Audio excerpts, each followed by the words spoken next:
महाराष्ट्र में बड़े सियासी बदलाव के साथ उद्धव ठाकरे ने मुख्यमंत्री पद से इस्तीफा दे दिया। सियासी संकट के दौरान राज्यपाल और पार्टी के नेता के बीच तकरार जैसी स्थिति बनी रही। राज्यपाल भगत सिंह कोश्यारी ने जब उद्धव ठाकरे को फ्लोर टेस्ट कराने का आदेश दिया तो शिवसेना के नेता के तेवर कड़े हो गए।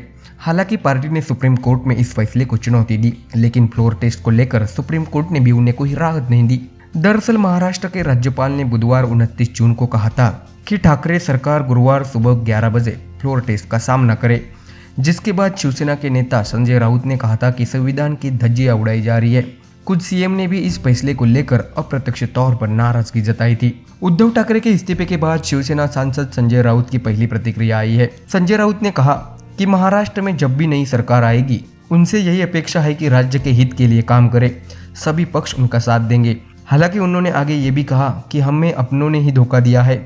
उन्होंने आगे बिना नाम लिए कहा कि आज मेरी बागी विधायकों से बात हुई। उन्होंने बताया कि शिवसेना के विधायकों पर दबाव बनाया गया है। अब सवाल ये है कि जिन लोगों ने शिवसेना से बगावत की है, क्या उनका नेता मुख्यमंत्री होगा। उन्होंने आगे कहा कि एकनाथ शिंदे कट्टर शिवसैनिक है, उन्होंने कई साल पार्टी में रहकर काम किया है। अब अगर वो बीजेपी के साथ जाते हैं तो उन्हें शुभकामनाएं हैं।